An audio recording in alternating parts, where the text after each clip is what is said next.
E aí, agentes da Ordem, aqui é o Stefano, eu tô aqui com o Biff e hoje a gente vai responder algumas das perguntas que vocês mandaram pra gente, pra falar um pouco sobre essa temporada que foi tão legal de produzir, o Natal Macabro.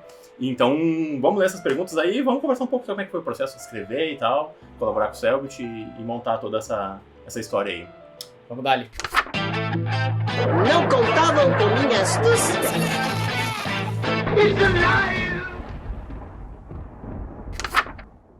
Oi Jimbu perguntou: a minha maior dúvida é quando exatamente surgiu a ideia de fazer o Natal Macabro? Foi algo que vinha sendo pensado desde o fim de Sinais do Outro Lado, ou surgiu após aquele período que o Ordem ficou meio parado, depois de quarentena?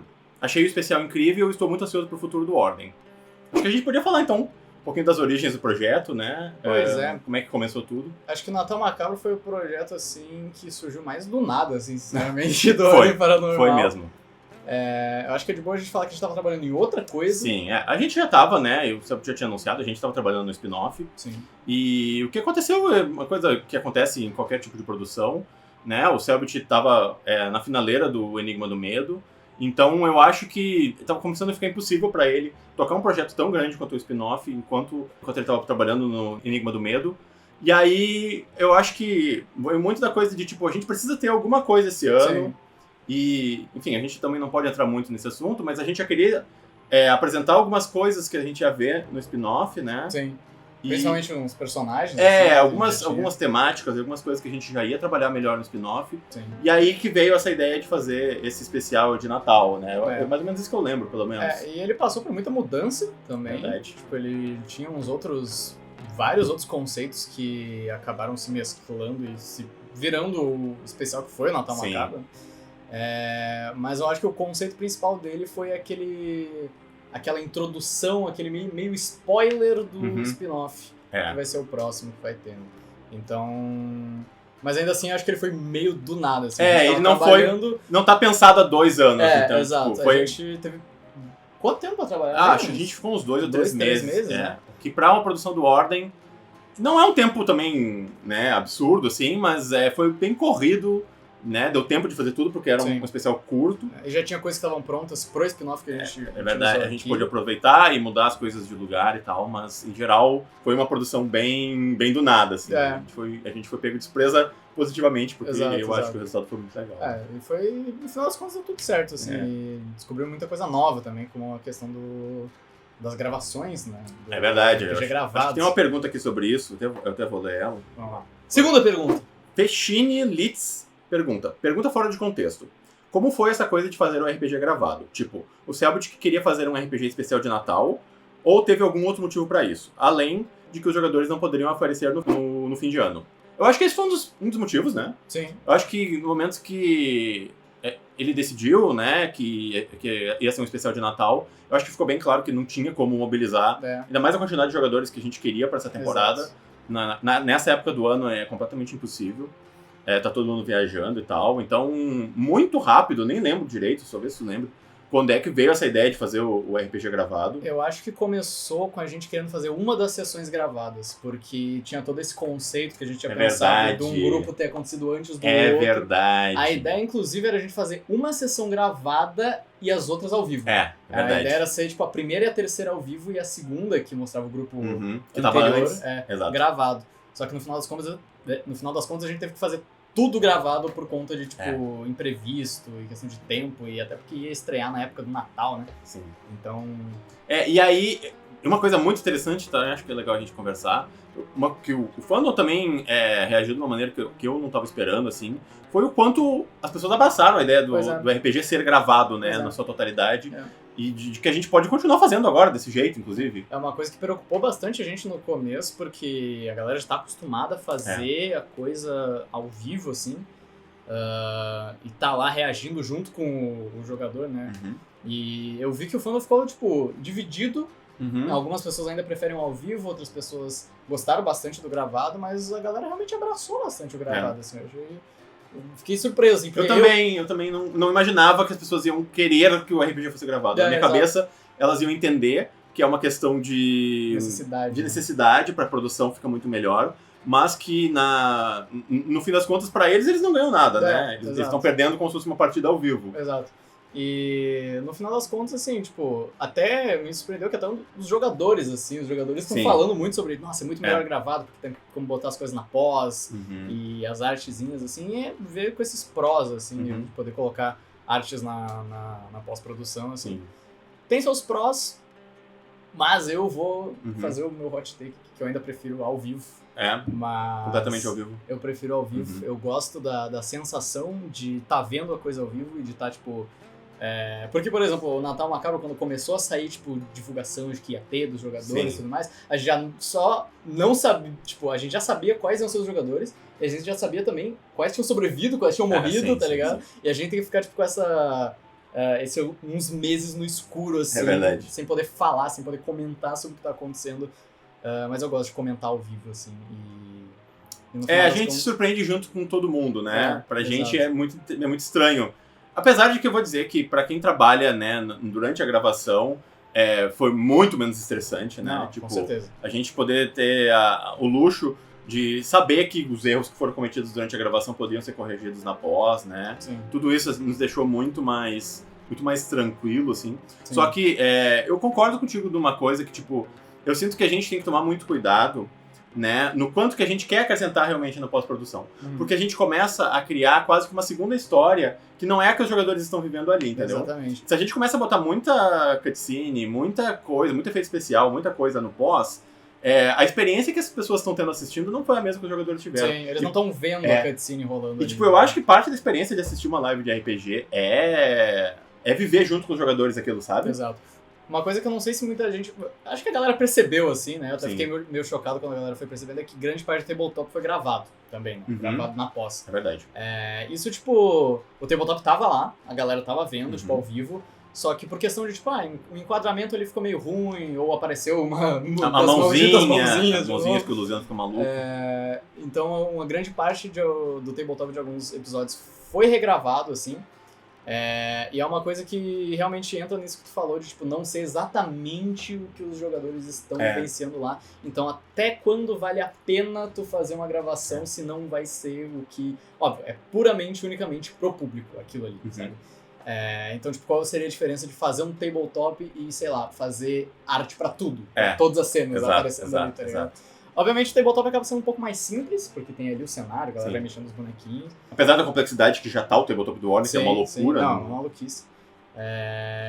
Mas eu ainda prefiro gravado, por mais que tenha esses prós. Eu também. Não, gravado não, ao vivo. Não, eu se eu tivesse que botar na balança, eu ainda assim preferiria o gravado. Exato. Eu acho que a gente consegue ganhar mais fazendo gravado ainda do que botando totalmente no ao vivo, sabe? Pois é. Eu sou fã do ao vivo.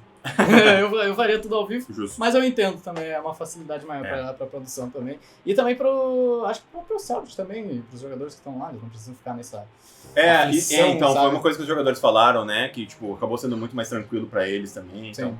Né, eu acho que tem muito a ganhar, né, tem muito a ganhar. É uma questão da gente entender bem como fazer esse RPG ser gravado. Né? Exato.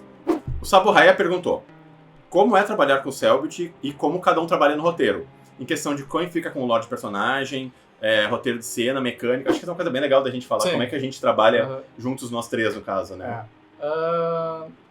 Cara, trabalhar, tipo, no Ordem Paranormal é muito tranquilo, assim, porque é um horário muito flexível. É verdade. Então, às vezes a gente tem, tipo, reunião 5 horas da tarde, outras vezes a gente tem reunião meia-noite. Mas não... Nessa temporada eu fiquei até as 3 da manhã, né, com o Selbit. Acaba não sendo, tipo, tão ruim, porque a gente pode trabalhar de casa, tá ligado? A gente controla melhor o nosso horário. E muitas vezes até, tipo, em reuniões onde o Selbit não participa, a gente entra pra conversar e depois debater ideias com ele. Mas no conceito de quem fica com cada parte... Eu acho que, por mais que a gente divida, às vezes, eu acho que principalmente tu fica muito com coisa de narração e NPC, e desenvolver os NPCs. Eu pego isso de vez em quando também, eu peguei um pouco disso em quarentena, principalmente, mas em Natal Macabro, principalmente, eu fiquei muito mais com mecânicas e coisas do jogo mesmo, assim, sabe? No Natal Macabro, especificamente, eu lembro que eu fiquei encarregado de... povoar um pouco da casa, assim, um pouco do cenário, colocar uns loots aqui e ali. Sim. Também a mecânica das armadilhas, né, que deu cenas muito fodas no Natal Macabro. Mas eu sinto que a parte, principalmente no Natal agora, mais de lore e de escrito e tudo mais ficou muito mais por conta tua, assim. E ainda mais nessa temporada que eu acho que foi muito atípica, porque o Selbit estava muito ocupado com o trabalho no jogo, né? Então a gente assumiu um pouco, a equipe toda, assumiu um pouco as responsabilidades, e a sorte que a gente já se conhece, já se dá bem, já sabe como é que todo mundo trabalha, tem muita gente na equipe. Sim. Então a gente soube dividir bem, né? A gente teve muita conversa com a galera que faz os mapas, né? Que é quem mais trabalha no RPG, né? Com certeza. Fazer o mapa é a parte mais complexa, né? Um beijo aí pra galera aqui pros mapas. A galera dos mapas, Luciano, Clayson. Os deuses do tabletop. Mas, tipo, eu fico muito isso com essa parte de... eu criei a personagem, a Lucina, né? Que era a dona da casa.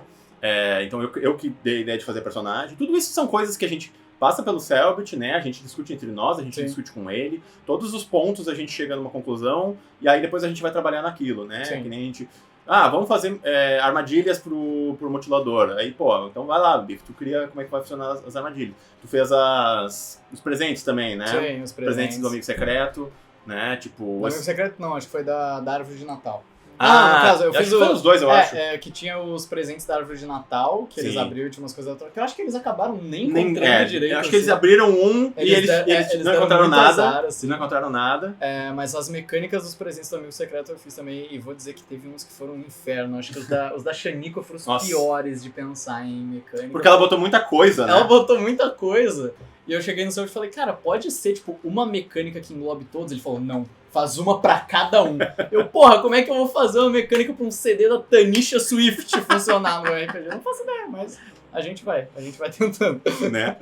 Esse é um desafio, assim, porque teve muitas mecânicas, inclusive, que iam ser usadas, mas a gente acabou não usando. Uma que eu tinha sugerido de usar é uma mecânica que tá no Sobrevivendo ao Horror, que é a bateria das lanternas. Sim. Que eu acho que é interessante com um survival horror, assim.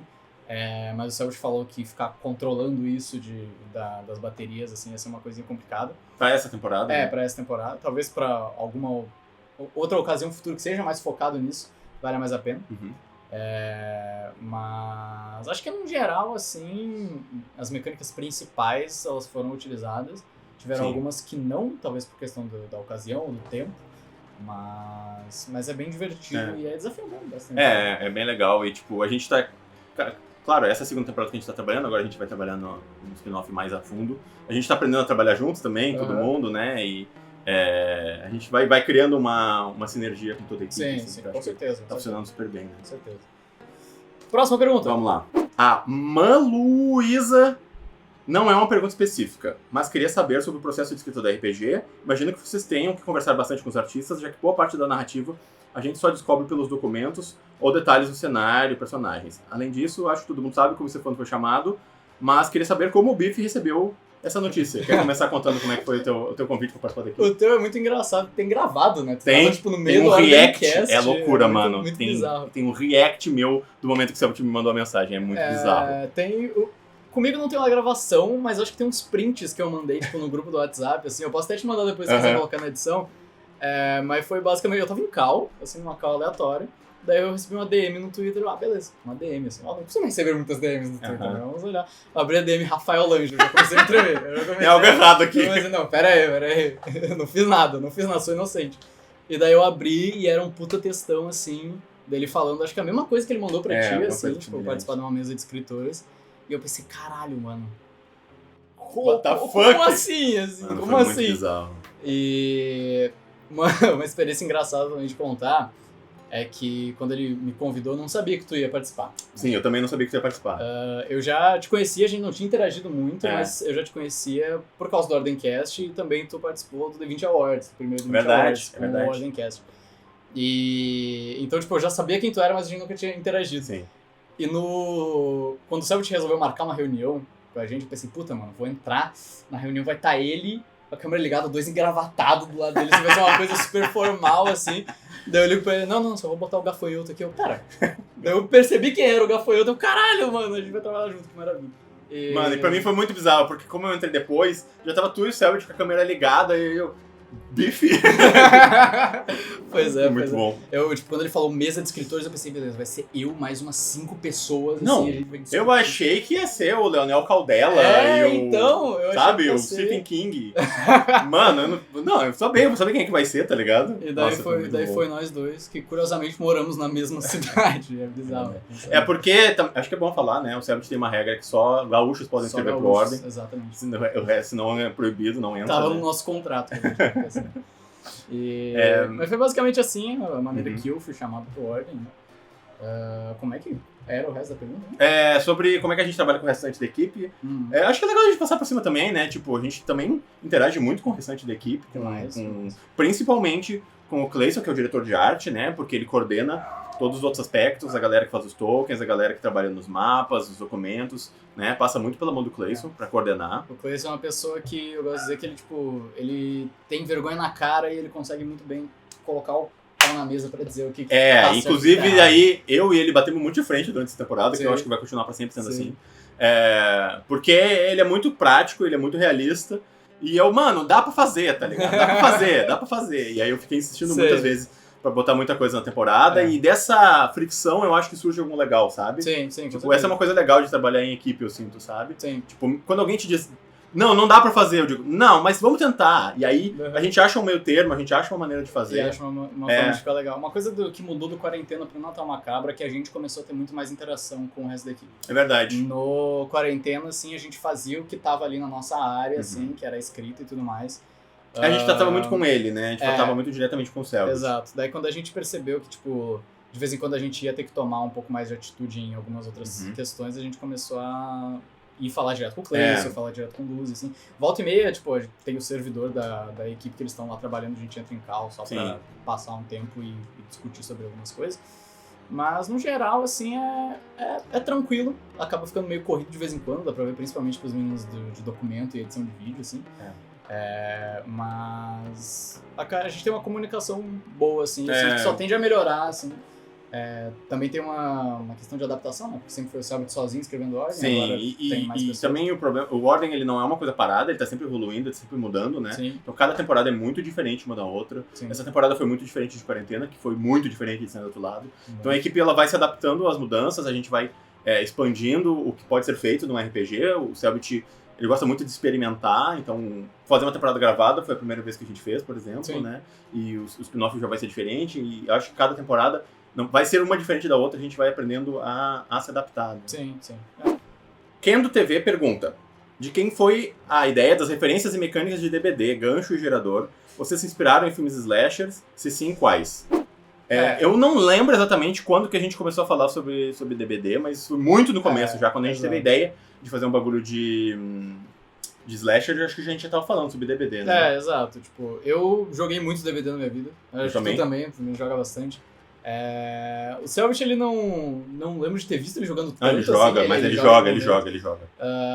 Mas ele gosta bastante do Ghostface, do Pânico. Então, acho que veio desde o começo, assim. Quando ele chegou e falou, isso aqui vai ser um slasher, pronto. DBD, vai ter gerador, vai ter gancho, vai ter armadilha de urso, principalmente. E tipo, acho que os killers já são um pouco moldados, meio dos estereótipos que a gente vê no DVD, né? Claro. E em filmes de slasher no geral, assim. Se tu olha o Aguiar, tu não pensa no Jason, te falta um pouco de conhecimento, cultura sobre o slasher. E tipo assim, é muito o acampamento, né? Então é muito Sexta-feira 13. Sim, e pegaram muitas das referências, assim, por exemplo, o nome do lago, né? Que é o Lago Diamante. Sim. É o Crystal Lake do Sexta-feira 13. Mas eu acho que veio muito em conjunto, assim, esse pensamento de, tipo, 3 pessoas que jogaram pra caralho o DBD e que gostam de slasher, assim. E que a gente sabe que o público também gosta, né? Exato. Conhece, então... Acho que é uma referência bem atual que a galera conhece. Sim. Acho que... E aí, toda vez que a gente ia falando, a gente... vamos botar isso aqui, porque é muito DBD, sabe? Tipo, fazendo referências, surgiu muito organicamente, assim. O mais louco foi a gente ter literalmente colocado o gerador do DBD ali. Tipo, não é qualquer gerador. E aí, é o gerador do DBD. E aí, exato. E aí o Luzi fez exatamente o gerador igual do DBD. Exato. E quando a gente tava editando, eu cheguei porque o Nobre tava editando esse episódio. Eu cheguei e eu mandei pra ele assim, mano, bota isso aqui. E aí ele botou... Que é exatamente o barulhinho que tá no DVD, Sim, né? Eu achei que sim. ficou muito bom aquilo. Mas é uma coisa natural, né? Tipo, uma das mídias mais populares de slasher e assassinos atualmente é o DVD. E também os próprios... Já tem experiência com esse gênero, né? Claro, então... claro. Escrevi Brutal, que é um sistema de horror slasher de RPG. Então... não só isso também, tipo, os próprios assassinos têm muitas referências de slashers clássicos. O Aguiar, tanto o Aguiar, a máscara do Aguiar e da Caçadora de Gente, são full Jason, assim. É bem similar. A Jaya é bem inspirada no Ghostface mesmo, sabe?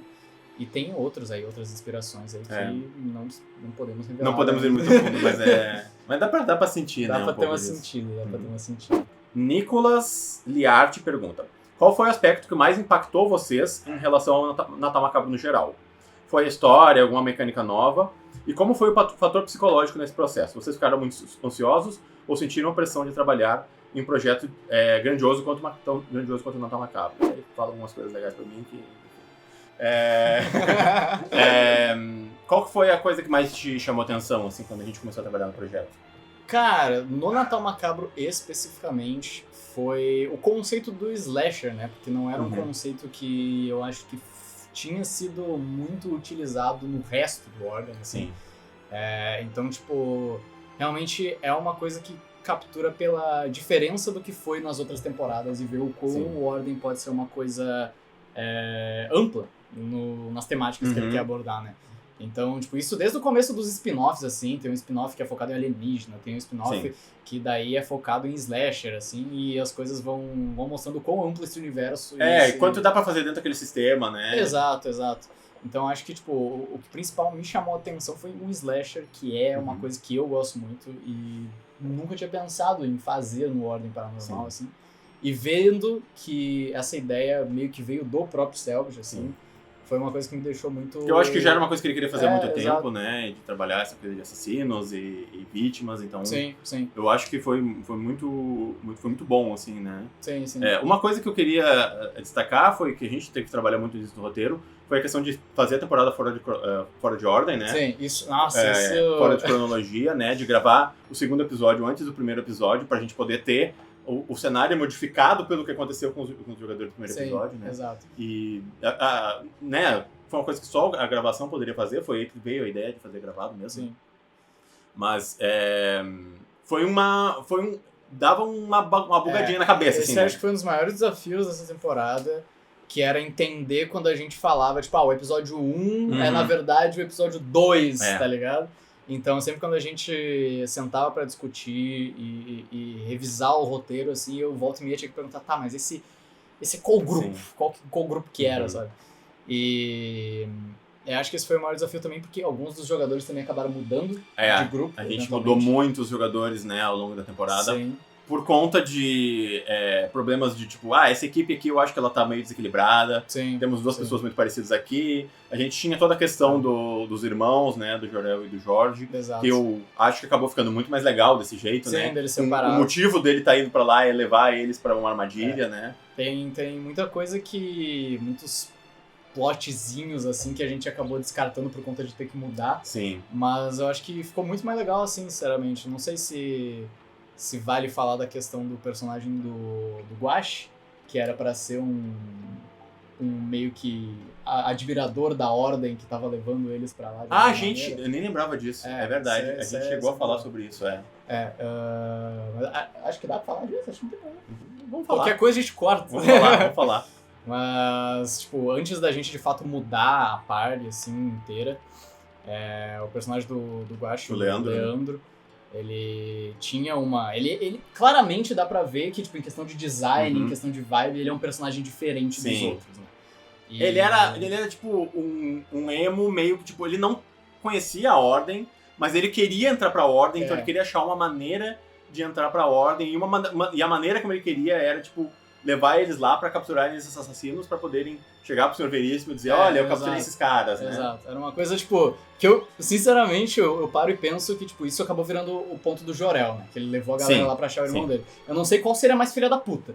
tu levar um monte de galera que não tem nada a ver pra tu achar o teu irmão, Sim. ou tu levar um monte de galera que não tem nada a ver pra se provar pra uma coisa, uma ordem, tá ligado? Os dois eram bem complicados, né? Exato, mas a gente acabou descartando esse plot point, assim, bem cedo até. Inclusive ele seria a pessoa que chamaria os agentes que apareceriam no final, né? Exato. Tipo, a gente tinha criado, ia ser até acho que no primeiro episódio já, Sim. ele já ia entrar em contato com a Ordem, e aí a gente ia ver a Ordem chegando bem no final da série, que era uma coisa que a gente tinha desde o começo, né? Sim. Que a Ordem ia chegar e ia capturar aqueles assassinos. Exato. Mas ficou muito mais legal da maneira que ficou, com o Jor-El, com o Matt. O Matt me impressionou demais. A gente tem uma pergunta aqui sobre isso, já vamos aproveitar e vamos falar sobre isso. Então, próxima pergunta. Sou 4Z. Teve algum acontecimento de destaque que vocês não esperavam, feito por algum jogador? Eu acho que a gente não pode deixar de falar do que o Matt fez, né? De colocar a máscara da caçadora de gente. Acho que é legal a gente falar também que toda a função que foi criar toda essa mecânica de... Tu fez os poderes da máscara, né? Sim. Que acabaram não sendo tão usados, né? Exato. Enfim, mas é coisa de RPG mesmo. Sim. Mas que a gente não tinha uma grande ideia de que eles iam botar essa máscara e de que ia virar um plot em cima de alguém se tornar o novo caçador de gente, mas foi uma coisa que foi surgindo, assim, eu acho que no roteiro e na mesa, né, nos outros episódios. Me surpreendeu, porque da maneira que a gente tava pensando, tava muito inclinado pra Melissa colocar a máscara e virar a nova caçadora. Acho que o Selbit chegou a comentar, né, né, ela vai com certeza colocar a máscara e tal, gente, bom, então vamos ver o que vai acontecer. Vamos começar a pensar sobre. Daí vai lá na sessão e quem coloca a máscara é o Jor-El. E eu vi muita gente comentando, tipo, cara, por que ele fez isso? Não faz sentido e tudo mais. Mas realmente, tipo, foi a atitude dele ali que criou um momento muito, muito foda. Uma coisa, acho que é um dos momentos mais icônicos que o Ordem já teve até hoje. Sim. Né? O Jor-El acho que virou um dos meus personagens favoritos do Ordem por questão de... Primeiro, ele é todo baseado em Gorillaz, que é a minha banda favorita hoje em dia. E segundo, tipo, é só um brother alternativo, assim, ele tem o design mais foda. O design dele é muito legal. Quando saiu, tipo, o design dele no Twitter, eu comentei, rapaziada, vocês nem viram a melhor parte. Que é, tipo, a pintura do Jack Skellington que ele tem atrás da cabeça, muito foda. Então acho que isso foi uma das coisas que foi inesperada, assim. E a coisa que eu até vi comentarem no Twitter também, que é tipo, o que você não esperava que acontecesse e o que não era pra acontecer. Eles desenterrando o túmulo no primeiro episódio. Exato, porque o problema é o seguinte, né? A gente não tinha as máscaras ainda naquele episódio. As máscaras físicas. A gente tinha mandado produzir as máscaras e tal, mas aí elas não estavam prontas. Sim. E aí a gente, eles podem fazer qualquer coisa, menos desenterrar o corpo da Lucina, porque a gente não tem as máscaras ainda, tá ligado? Tanto que a gente não tinha nem o prop, né? E aí na hora o Luzi foi correndo lá, puxou o prop e colocou ali pra poder... Já tava tudo pronto, a máscara já tava, né, sendo produzida, já tinha arte, já tinha tudo. Só que a gente não tinha ali, né? Sim. Nem a máscara do Aguiar, nem a máscara dela, né? O que eu fico mais assim é que, tipo, a gente passou um bom tempo discutindo, tipo, não, é meio nada a ver eles desenterraram. A gente achava que eles não iam fazer isso. É meio nada a ver. Foi o único momento durante as gravações que eu me lembro de gritar assim, não, tá ligado? Tipo, a gente tava em cal assistindo, tipo, ao vivo a gravação. E a gente viu acontecendo, eu vi tu gritando, assim, eu vi a cara do Selbit, que tava, tipo, ainda assim, conversando com a gente, mas eu acho bom a gente tentar fazer pra esse episódio todas as máscaras já. Eu falei, não, vai dar. Vai precisar de um tempo a mais pra fazer as máscaras, assim. Daí eu falei, ninguém vai abrir esse bagulho. Daí foram lá e abriram. A cara do Selbit, sim, na live, tu desesperado assim, foda-se. Mas enfim, essa é a graça de fazer uma série de RPG assim, né? E, pô, essa é a diferença que tem uma produção do tamanho do Ordem. Cara, a gente tem a máscara física ali, fez uma diferença enorme, entendeu? Exato. Não teria sido o momento icônico que foi se ele não tivesse colocado a máscara, sabe? Exato. E aí, depois tem toda a cutscene que foi linda, né? Sim. E a Alice compôs uma música nova pra poder fazer aquela, né? Sim. Fazer aquela cena e tal. Acho que foi... O momento icônico foi criado ali de uma maneira muito... né? Acho que nunca vai ter um momento igual no Ordem. Assim. Exato. Quer dizer, nunca se sabe, né? A gente sempre pensa e não... O que eu acho legal é que a gente tem agora esse novo personagem, né? Que a gente pode fazer coisas com ele, a gente tem a liberdade de trabalhar pra onde a gente quer levar esse personagem, etc, né? Ou pra onde o Matt quer levar ele, etc. Sim. Eu acho muito legal quando a gente tem essas pontas soltas que a gente pode pegar e puxar elas pra gente fazer o que a gente quer fazer depois. Né? Não, com certeza. O Kaique perguntou: o cenário da Casa Juno e seus quadros foram inspirados em algum filme? E se foi, qual filme? Eu queria falar um pouco sobre a casa. A casa em si, até onde eu me lembro, ela foi muito inspirada na casa do Until Dawn, né? Sim. Não foi de filme, sabe que tem muita referência de jogo, né? Também. Quase todas as referências que ele puxa é de jogo, até porque é o que ele faz, né? Jogar videogame. Então, a casa mesmo, eu me lembro dele mandar muita referência de Until Dawn, da casa do Until Dawn, pra galera que quer fazer os mapas. Pra mim, a casa, ela tinha muito aquela coisa de, tipo, casa abandonada de filme slasher, Sim. né? De, tipo, acampamento e tal. Sim. Eu bati muito na tecla de que, pra mim, tinha que ser mais como se fosse um camping, entendeu? Com outras casas, com outros lugares pra eles poderem explorar. Se a gente tivesse feito a temporada só na mansão, ela teria sido muito chata, né? A gente já teve muita... acho que é um clichê muito grande de história de terror. Fazer uma mansão abandonada, um negócio assim. Sim, então, é uma coisa não só, tipo, de terror, é um clichê muito grande do Ordem, né? Porque já teve várias vezes. 4, 5 mansões. Já teve várias vezes. Então a gente começou a abrir essa ideia, né? E fazer de uma maneira diferente e tal. E aí veio disso começar a querer contar qual era a história daquela casa, por que ela tinha sido abandonada, por que o Aguiar vivia ali, entendeu? Sim. E aí foi daí que surgiu a ideia de, de repente ele tinha um mentor, acho que a gente tinha originalmente, era um homem, né? Sim. E aí eu disse, mas se for uma velha e tal... E, tipo, sei lá. a gente queria fazer uma coisa bem Jason mesmo. Sim. E aí chegou num ponto que me veio essa imagem dessa mulher mais velha, assim, que acabou virando a Lucina. E aí eu discuti com o Selbit, pô, é isso aí, vamos fazer e tal. Sim. E aí, muito do lore dessas coisas, eu acabo criando muito nos documentos, né? Sim. Tipo, eu preciso escrever um documento explicando o que aconteceu com a casa, tá? Tipo, a gente já tinha definido muito no começo que a gente ia ter 2 documentos de lore da casa pra eles encontrarem, né? Sim. Que foram os 2 jornais, contando a história da Lucina. Que não necessariamente... tem 2 tipos de documento, né? Tem documentos que servem pra dar pistas pros personagens de o que eles precisam fazer, e tem documentos que servem pra dar mais pro público, né? Pro público depois analisar, ler e tentar entender a história. Do ambiente. Isso. Às vezes a gente consegue incluir os 2, né? Sim. Eu consegui excluir... Eu botei bastante easter egg nos documentos, muitos não foram nem encontrados ainda. Sim. Eu tô curioso pra se alguém um dia vai parar e prestar atenção nas imagens e todas as palavras que são colocadas ali, né? A casa, ela, inclusive, ela tinha muito mais lore originalmente, tipo, nas primeiras versões, assim, da história. Mas a gente acabou tendo que cortar muita coisa por conta do espaço e do tempo, assim, né? Como era pra a gente focar principalmente na história do que estava acontecendo ali e não tanto no passado. A gente acabou varrendo muito da história da casa. Mas a gente ainda coloca muito da história da Lucina lá por conta de, tipo, os quadros com a temática religiosa em todos os lugares, o quarto dela cheio de crucifixos. Sim, que acabou ficando super creepy, assim, essa era a ideia, né? E isso também vem muito do Luzi, que é um cara obcecado por esse tipo de coisa. Sim. Então ele ajudou bastante na hora de povoar a casa com os quadros. Ainda ficou, tipo, um quadro ou outro ali que era meio memes, assim. Sim.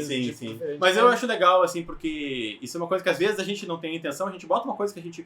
eu acho que tá falando mais ou menos sobre aquilo ali. E aí o público vem e acrescenta um significado naquilo, sabe? Tipo, mas esse quadro aqui, ele remete a não sei o que, uma coisa que às vezes nem eu sabia quando eu coloquei o quadro, sabe? Exato. Então, tipo, essas coisas são legais pra gente, porque acrescenta mais lore, né? Mais narrativa no bagulho. O que eu consigo ficar sempre surpreso é o quanto o público consegue adicionar lore que a gente não tinha pensado e faz muito sentido, assim. Porque dá pra ver que isso é construir um universo coeso, é construir um universo que faz sentido, sabe? Quando o público olha ali e percebe, nossa, as coisas fazem sentido mesmo sem a nossa intenção, sabe? Isso é que a gente tá falando a mesma língua. Exato. Tipo, as pessoas entendem. E é muito legal ver isso, assim, um monte de coisa que a gente nunca nem considerou, nem pensou. O público percebe e a gente pensa, caralho, na real que faz sentido. E às vezes coisas que a gente diz, isso que eles nunca vão entender, nunca vvão encontrar. E aí, no mesma hora, a pessoa já, tipo, caralho, mano, nossa, subestimei, né? Exato. Subestimei o fandom, tá ligado? Exato. Muito legal. Eu lembro que a gente ficou meio assim também com os detetives do Condomínio Azul, se eles iam, tipo, se ligar que eram eles, assim, mas a galera se ligou muito rápido. Na mesma hora, né? E aí, acho que eu não falei sobre isso ainda, mas eu tive a ideia de fazer o TikTok, né? Sim. E aí eu fui falar com o pessoal pra me ajudar, porque obviamente eu sou um boomer, eu não entendo nada de rede social, né?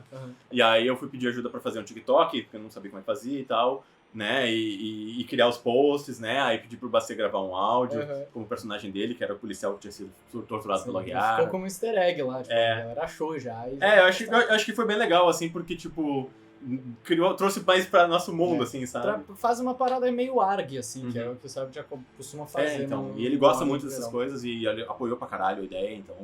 Eu achei muito divertido de fazer, né? É bem legal mesmo. Então, foi muito pica. O senhor Janota pergunta: Oi, eu queria muito saber o que a tranca especial do Papai Noel fazia. Aquela que eles esqueceram dentro do baú. Abraço. Tá bom. A tranca era pra aprender a Jai. Exatamente. A gente tinha estruturado que os 2 primeiros episódios eram eles fugindo dos assassinos. E o episódio final seria, os 2 grupos se juntam e agora eles precisam achar uma maneira de derrotar os assassinos. Essa era a estrutura geral da temporada. Eles precisam ou pelo menos segurar os assassinos até a ordem chegar. Sim. Então a gente precisava achar maneiras de eles pelo menos imobilizarem os assassinos temporariamente. Sim. E eu não lembro exatamente quando, mas foi muito cedo, a gente sabia que a gente queria muito puxar pela referência do Jason e que o Aguiar não sabia nadar. Sim. E que a gente podia prender ele em algum lugar que envolvesse ele ficar trancado. E isso deu certo, né? Deu certo pra caralho. Que foi o que... e aí veio a ideia de fazer o Pier. Eu me lembro de conversar muitas ideias diferentes pra aprender o Aguiar. Sim. Né? Tipo... A gente queria muito usar o barco. O barco, né? Eu botei acho uma... que no final das contas, eu não sei se você usou o mesmo barco, que usou um botezinho lá uma hora pra se afastar. Sim. É o bote que a gente tinha ali na casa de barcos. Aí, tipo, eu pedi pra fazerem um próprio de uma âncora gigante que tá do lado da casa de barcos. Eu pensei, eles podem tentar amarrar ele na âncora, jogar a âncora na água. Muitas maneiras diferentes de tentar jogar ele na água, assim, né? Sim. Mas uma coisa que o Cyber te fala, e eu acho bem interessante como didática de RPG, é que a gente não precisa achar uma solução, os jogadores precisam. Então a gente dá algumas ferramentas e vê o que eles vão conseguir fazer. Sim. Acabou que aconteceu mais ou menos o que a gente queria com a questão do Pier, né? Sim. Que já estava organizado que o Pier se quebrava, né? Desde o primeiro episódio já tem uma narração ali dizendo que aquele Pier estava podre naquela parte. Sim. Então quando o Jor-El foi confrontar o Aguiar no Pier, tipo, a gente já... beleza, vai ser o momento em que ele vai conseguir prender o Aguiar. E aquele momento o Cyber até narra, ele prendeu o Aguiar. Sim. Beleza, tá ligado? Outra coisa, outro poder que eles tinham contra o Aguiar era a máscara, né? O Aguiar, ele ia se sentir confuso em relação à máscara, e ainda mais o Jor-El, que era um ator e tal, que eu acho uma parte muito legal, ele consegue enganar o Aguiar por tempo suficiente pra poder fazer todo o negócio. Isso é muito Sexta-feira 13 também, porque tem uma parte, na parte 2, eu acho, ou na parte 2 ou na parte 3, que uma das Final Girls lá, ela se veste com o suéter da mãe do Jason, né? Que é essa cena do primeiro filme. Exato. Tem acho que na parte 4 também, que o molequinho raspa a cabeça assim, pra ficar que nem o Jason, assim, e chamar a atenção dele. Então, uma referência muito legal que o Jor-El trouxe ali. Mas o cadeado em si era que a gente tinha pensado, até tipo, feito num documento lá do Papai Noel, de que uma maneira de prender a Jai era prender ela no armário. Isso. Que ela meio que tipo, se usava pra se esconder, assim.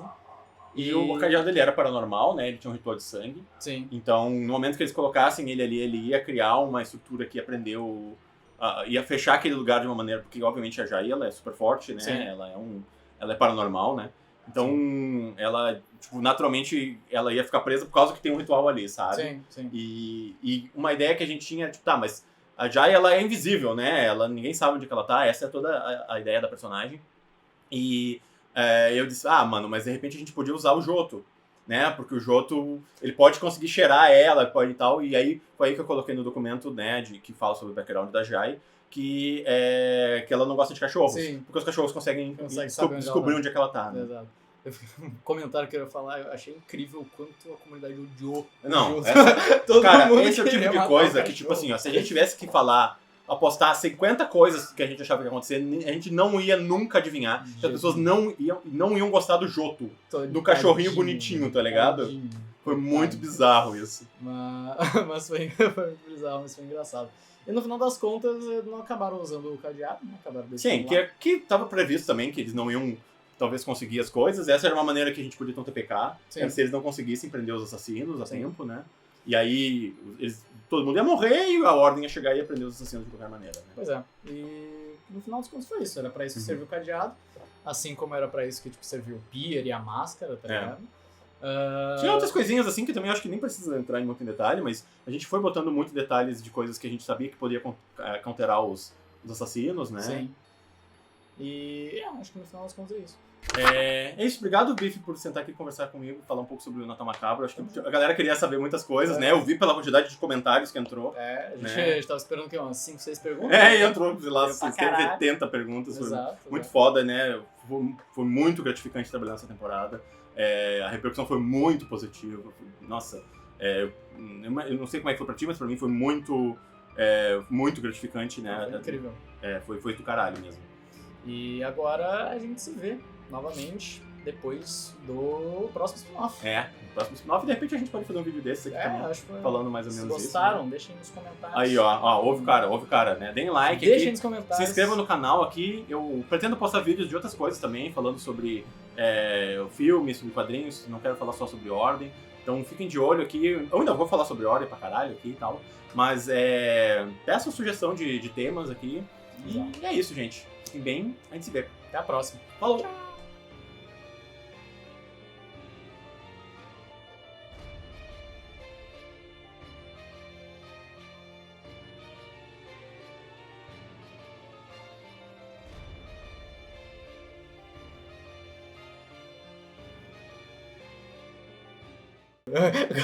Gosto deles fazendo o vídeo mostrando, tipo, aqui é o estúdio do Ordem Paranormal, daí mostra, então, Nossa, daí mostra o nosso aqui, 5 livros empilhados.